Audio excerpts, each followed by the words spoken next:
Salut à toutes et à tous et bienvenue dans ce grand test de l'Apple TV. Donc si vous avez déjà regardé le déballage juste avant, vous arrivez pour la suite. Donc on va voir dans cette vidéo comment on va se servir de notre Apple TV une fois branché, comment on va s'en servir via iTunes avec la fonction partage à domicile et toutes les autres fonctions dont AirDisplay qui est vraiment la fonction la plus utile. Donc AirDisplay ou AirPlay c'est à peu près la même chose. Donc on va brancher notre Apple TV avec les câbles à l'arrière, donc c'est-à-dire le câble HDMI et le câble d'alimentation. Et ensuite, vous pouvez soit la brancher en Ethernet, soit en Wi-Fi. Donc personnellement, je vous conseille pour commencer le câble Ethernet, ça chargera bien plus vite pour les chargements au début. Donc une fois installé et branché, on va démarrer notre Apple TV. Donc moi je l'ai déjà démarré une fois pour démarrer. Donc si vous l'allumez pour la première fois, vous arriverez sur une fenêtre de configuration où on vous demandera le code Wi-Fi si vous n'avez pas mis câble Ethernet, ainsi que la langue. Les réglages au départ sont vraiment très simples. On arrive ensuite sur notre interface, comme vous pouvez le voir ici, qui est vraiment très design, à l'allure de iOS, donc c'est à peu près les mêmes icônes. On a les mêmes fonctions, donc les films qui nous emmèneront directement vers l'iTunes Store. Donc par exemple, si on va dedans, on arrivera dans Mieux classé, Genius, Genre, Recherche et Bande annonce. Donc si on va dans les bandes annonces, comme on peut le voir ici, on a tous les films prêts à sortir. Donc comme on peut le voir ici. Ensuite, si on retourne dans les mieux classés, ce sont les films que vous pourrez louer ou acheter via iTunes Store et donc votre compte. Donc par exemple, si on va sur le film très connu ici, on va voir les options qui s'offrent à nous. On pourra voir un extrait qu'on va regarder par exemple. Donc le chargement est assez long si vous êtes en Wi-Fi avec une connexion un peu médiocre. Sinon, le chargement est très rapide. Comme vous pouvez le voir, la qualité est tout simplement énorme. Donc on va pas regarder l'extrait en entier. On va voir la suite, vous pouvez le louer en version HD. Donc la version HD est à 5€, vous aurez 72 heures normalement pour le regarder autant de fois que vous voulez. La liste de souhaits, donc c'est une liste qui va vous avertir dès qu'il changera de prix. Et plus, vous avez dedans les options pour les avis des utilisateurs, donc les gens qui ont voté pour ce film, ainsi que les acteurs, où est-ce qu'ils ont joué, dans quel film, etc. On va retourner désormais sur le menu, donc avec la télécommande, comme on peut le voir ici. Dessus, on a la touche menu qui se trouve à gauche, qu'on voit pas très bien là. Donc ensuite, on va se déplacer, on va aller dans les musiques. Pour accéder à vos musiques, vous devez vous abonner à iTunes Match. iTunes Match, c'est un service qui coûte 24,90 € qui vous permet de transférer toutes vos musiques, etc. entre tous vos appareils iOS. Si vous mettez des musiques sur votre iPad, elles viendront sur votre iPhone, sur votre iPod, votre Mac, etc. Tout ça automatiquement. Donc ça nécessite un abonnement supplémentaire. Donc si vous n'êtes pas abonné, vous devrez le faire pour accéder justement à ce service. On va passer à la suite. Ordinateur. Ordinateur, vous pourrez via cette fonction activer le partage à domicile. Comme vous pouvez le voir, le partage à domicile ici présent vous permet entre tous vos ordinateurs, donc si vous avez un Mac, des PC, etc., via iTunes, vous avez la fonction partage à domicile. Alors cette fonction vous permet de partager vos musiques, vos podcasts, vos photos et vos musiques très simplement via votre compte iTunes. Donc, une fois que c'est lié via iTunes, vous pouvez l'activer sur votre Apple TV comme on le voit ici, très simplement. Donc, on va se rendre dedans. Donc, pour se rendre dedans, bien évidemment, il faudra laisser iTunes ouvert sur votre Mac. Mac ou PC, c'est à peu près la même chose. Donc, on va y revenir là-dessus après. On va se rendre dans les réglages pour continuer dans la suite. Dans les réglages, plusieurs options s'offrent à nous, donc général, économiseur d'écran, iTunes Store, audio et vidéo, AirPlay, ordinateur et mettre en veille. Donc on va faire un tour dans le général, où plusieurs options encore sont proposées, donc information, où vous trouverez les informations de votre Apple TV, notamment votre modèle, numéro de série, et version actuelle du logiciel, donc ici 5.0, comme iOS. On a aussi la résolution actuelle de la télévision qui est de 1080p par 60 Hz en fréquence de rafraîchissement. On va passer au menu suivant où vous pourrez mettre un nom pour votre Apple TV. Parmi ceux proposés, vous pourrez l'appeler Apple TV, salon, salle de séjour, chambre, cuisine ou grande pièce, ou personnalisé, à vous de choisir. En réseau, vous pourrez choisir tout simplement de configurer le Wi-Fi.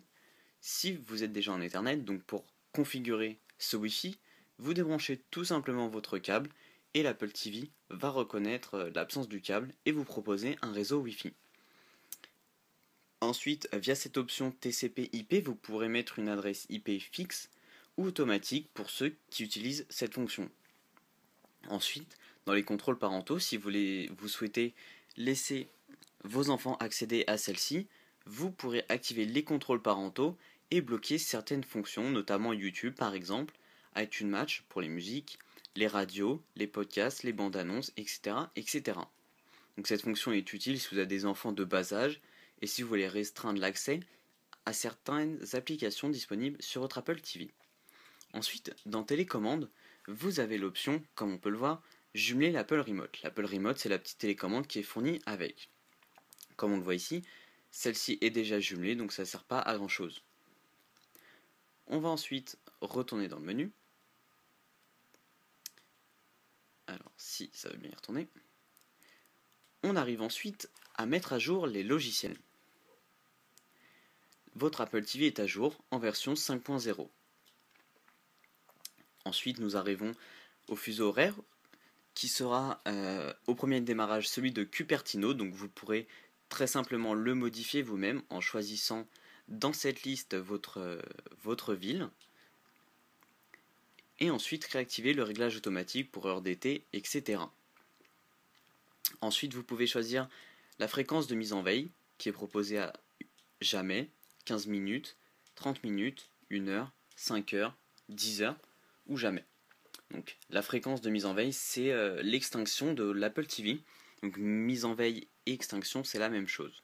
Ensuite, envoyer les données à Apple, comme vous le savez, sur iOS, vous pouvez configurer une fonction qui enverra des données anonymes à Apple dès que vous avez un bug sur votre appareil, afin d'aider à les résoudre. Donc ça, c'est une fonction auquel moi je n'ai jamais recours personnellement. Ensuite, dans la langue, vous pourrez tout simplement configurer la langue de votre Apple TV. Donc moi je vais rester en français. Ensuite, on va retourner dans les réglages. Accessibilité, vous pourrez aussi activer VoiceOver. VoiceOver, c'est la voix qui va vous énoncer chaque partie du menu de l'Apple TV. Donc ceci, je le laisse désactiver. Dépannage, vous avez 4 petites anecdotes pour résoudre les problèmes les plus fréquents avec votre Apple TV. Ensuite, mention légale. Réinitialiser, vous pourrez réinitialiser votre Apple TV, etc. comme sur iOS. Quand vous avez des problèmes, la restauration peut souvent les résoudre. Ça sera utile par la suite. Redémarrer vous permettra de redémarrer votre Apple TV. Ensuite, dans la fonction économiseur d'écran, vous aurez ici l'accès à l'économiseur d'écran qui va tout simplement réduire la consommation d'énergie de votre Apple TV et stopper son activité. Donc seulement des photos seront affichées pendant ce temps-là et vous pourrez choisir ou non de mettre une musique pendant ce temps-là. Dans les photos qui vous sont proposées, vous avez par exemple National Geographic qui vous propose des photos d'une qualité vraiment exceptionnelle et vraiment très jolie. Vous pouvez choisir parmi plusieurs catégories qui s'offrent à vous, National Geographic, animaux, fleurs, MobileMe, Flickr ou via votre flux de photos. Une fois choisi, le basculement sera automatique parmi les effets proposés ci-dessous, parmi ceux-ci. Ensuite, pour la fonction suivante qui est iTunes Store, vous allez pouvoir régler ici votre emplacement pour l'iTunes Store français, la résolution de la vidéo que vous souhaitez télécharger, donc qui commence à 720, standard ou 1080. Donc pour ceux qui ont une télévision qui supporte le 1080p, préférez ce format qui est vraiment très joli. Ensuite, vous pouvez ici vous connecter via votre compte, trier les favoris, rechercher les locations. Donc ce sera les locations que vous avez déjà effectuées pour pouvoir les regarder sur votre Apple TV. Et après, finir de les lire. Ensuite, dans audio et vidéo, vous avez ici un grand nombre de paramètres qui vont vous permettre notamment de régler l'affichage et l'audio de votre télé. Ici, vous pourrez afficher les listes de lecture, donc parmi vos musiques ou tout. Dolby Digital, le son, donc la manière du son tel qu'il sortira. La sortie audio, donc par exemple 16 bits ou auto, au choix. La langue audio, donc la langue audio ce sera pour les sous-titres et les films en version originale. Ensuite, langue des sous-titres. Sortie HDMI, vous pourrez régler le type de sortie, comme on voit ici. Et la résolution de la télé, qu'on pourra choisir ici, donc laissez-le en automatique, ça se configure en général très bien. Ensuite, on va passer au menu d'en dessous, qui est très important et vraiment très utile, c'est la fonction AirPlay. Donc avec cette fonction AirPlay, vous avez la possibilité d'envoyer le contenu, donc le contenu de l'écran de votre iPod, iPhone ou Mac. Donc pour Mac, il faudra attendre la sortie de Mac OS X 10.8 Mountain Lion qui permettra de faire de l'AirPlay via Apple TV par la suite. Donc cette fonction, on reviendra aussi après avec AirPlay sur iPad. Donc vous pouvez avoir le choix de l'activer ou de le désactiver, ainsi que de définir un mot de passe pour se connecter. La fonction suivante est ordinateur. Donc dans ordinateur, vous avez la fonction partage à domicile dont nous avons parlé tout à l'heure, celle qui nous permet de partager votre bibliothèque iTunes. Donc comme vous pouvez le voir ici, je suis déjà lié avec le partage à domicile. Donc vous pouvez configurer bien évidemment plusieurs ordinateurs. La fonction mettre en veille nous permettra de mettre en veille l'Apple TV ou de l'éteindre entre guillemets. Pour éteindre votre Apple TV, vous pouvez aussi rester appuyé environ 4 secondes sur le bouton principal, donc le bouton rond au milieu de la télécommande, jusqu'à son extinction. C'est environ 4 secondes, nous allons tester. Il faut rester appuyé et vous verrez que l'Apple TV va se mettre en veille toute seule. Une fois éteinte, vous appuyez tout simplement une fois sur la télécommande, sur la touche de votre choix, et l'Apple TV se rallumera toute seule. Elle reviendra là où vous en étiez resté précédemment, c'est-à-dire dans les réglages où nous étions. Ensuite, nous allons passer donc à la suite parmi les applications proposées, MLB TV. Donc je passerai pas là-dessus parce que c'est une fonction pour anglais, enfin anglaise. Donc les séries proposées ne sont pas françaises. Les bandes annonces, ce qu'on a vu tout à l'heure dans les films, c'est exactement la même chose ici avec un raccourci. WSJ Live avec du contenu anglais également. Ici nous avons le leader de visionnage de vidéos en ligne, donc on va aller faire un tour dessus. L'interface est vraiment très simple, à gauche on voit les dernières vidéos qui défilent, c'est vraiment très sympathique et très bien fait. Donc si on va dans les plus regardés, on arrivera dans un menu comme on peut le voir, avec à gauche le titre de la vidéo, sa notation, son nombre de vues, l'auteur et la date d'ajout. Comme vous pouvez le voir ici. On peut ensuite, via ce menu, aller dans nos vidéos. Donc, par exemple, je vais prendre une de mes vidéos précédentes, comme par exemple la différence entre les anciens iPad. Et le chargement est en général très rapide en fonction de la vidéo. Et son démarrage également. Donc on pourra ensuite avancer comme un DVD classique. Donc la qualité en fonction des vidéos est normalement très bien. Donc moi en général j'upload sur YouTube mes vidéos en 1080p, ce qui vous permet de bénéficier d'une qualité exceptionnelle, donc la meilleure qualité compatible avec l'Apple TV. Donc vous devriez avoir une qualité vraiment très bien avec ces vidéos. Donc ensuite, après ceci, nous allons passer à Vimeo qui est à peu près le même type. Nous avons Flickr, MobileMe.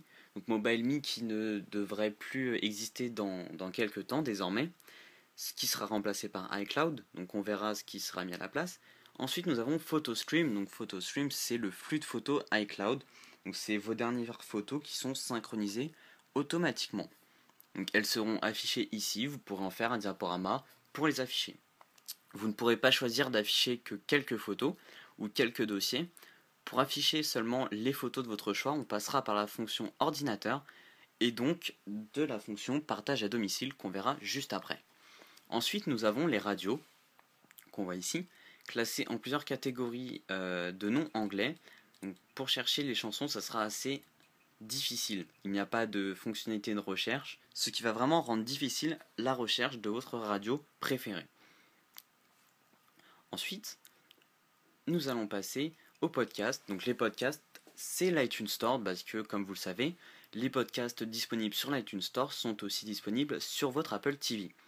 Vous allez pouvoir regarder les podcasts et les télécharger en fonction de votre choix, audio, vidéo ou les deux en même temps. Donc on va passer par exemple en audio, ou plutôt en vidéo, pardon. On va se rendre sur celui d'Apple qu'on voit ici. Par exemple celui-ci, de mars 2012, donc pour vous rappeler, c'est la sortie du nouvel iPad ou de l'iPad 3ème génération, en même temps que cette Apple TV. Donc le téléchargement devrait être assez long, sachant qu'il y a 1h25 de vidéo. Donc comme vous pouvez le voir, le podcast est vraiment super, la qualité vraiment géniale, elle aussi. Donc c'est vraiment un super moment à passer, avec un peu de popcorn je pense. Bref, nous allons continuer notre visite de l'Apple TV. Donc nous allons revenir au menu. On va repasser désormais à la fonction que je vous parlais juste avant, c'était la fonction partage à domicile. Alors celle-ci vous permet, comme vous pouvez le voir ici, de voir vos musiques, vos films, vos séries télé, vos podcasts, iTunes University et vos photos que vous avez configurées via iTunes. Donc vous allez voir à la fin de cette vidéo, donc dans une prochaine vidéo, comment configurer iTunes pour afficher les éléments sur votre Apple TV. Ensuite, une fois que c'est configuré, on pourra accéder bien évidemment à la musique d'iTunes directement à partir d'ici. Donc je vais vous montrer cette fonction. Donc on retrouvera bien évidemment tous les classements. On va passer dans les morceaux. Donc j'ai trouvé une liste de musique. Par exemple celle-ci qui est très connue. Donc on va lancer la musique. Donc je vais enlever le son pour éviter tout blocage de vidéo. Et pendant ce temps-là, pendant que la vidéo, la musique est en lecture, on va pouvoir se balader dans notre menu. On va revenir au menu principal. Et comme vous pouvez le voir en haut à gauche ici, la musique est actuellement en cours. Donc on va pouvoir y retourner très rapidement pour la mettre en pause ou pour changer de chanson avec cet effet vraiment très sympathique. Ensuite, on a ici les ordinateurs actuellement connectés, donc avec le partage à domicile, dans la barre d'en haut qui est ce raccourci où on pourra choisir nos musiques. Ensuite, nous allons passer à une fonction très importante, c'est la fonction AirPlay. Donc je vais vous parler un peu de cette fonction qui va vous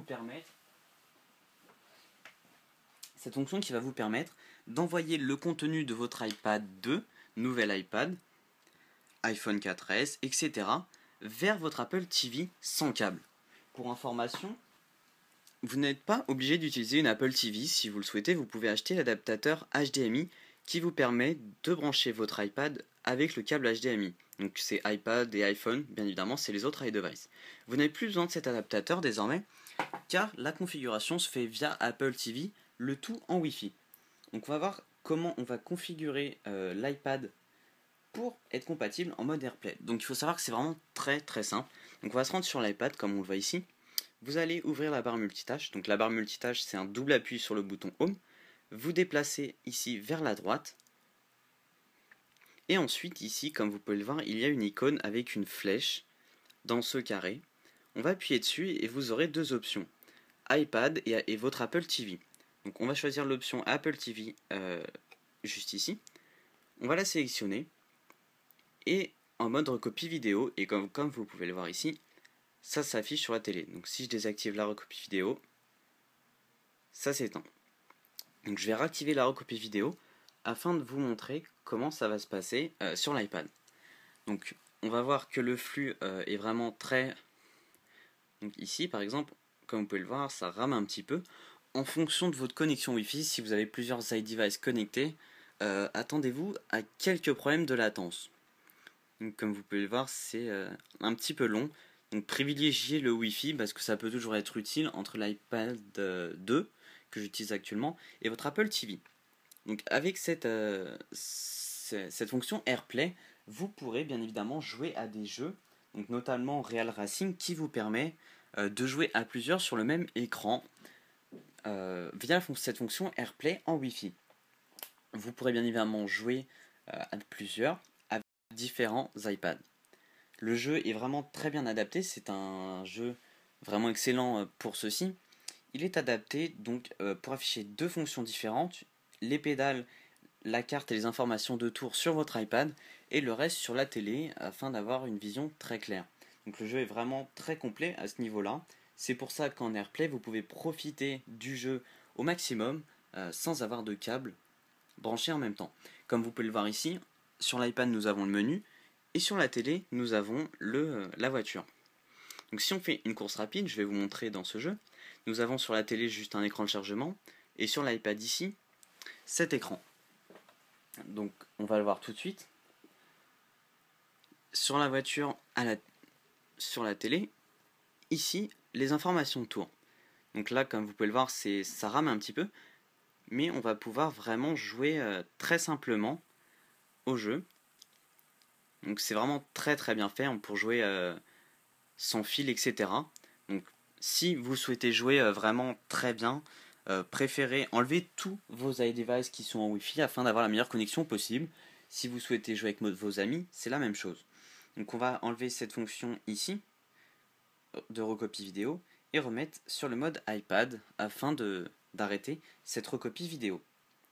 Donc la recopie vidéo s'active automatiquement sur l'iPad et l'Apple TV. Donc l'Apple TV reconnaît votre iDevice directement et le tout très simplement.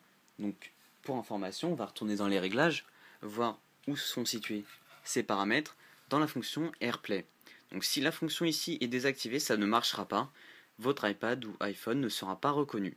Donc vérifiez bien que c'est activé et vous verrez que l'écran s'affichera tout seul sans action de votre part, ce qui est vraiment super. Donc nous avons fait le tour de l'Apple TV et de ses configurations. On va suivre cette vidéo avec la configuration pour iTunes afin d'afficher, comme je vous l'ai montré, le partage à domicile afin d'afficher vos musiques, vos films, vos séries TV, podcasts, etc. etc. Donc on se retrouve très bientôt pour cette vidéo de configuration d'iTunes afin de compléter l'utilisation de votre nouvelle Apple TV. J'espère que cette vidéo vous aura aidé, vous aura plu et je vous dis à très bientôt. Passez une bonne journée, ciao à tous.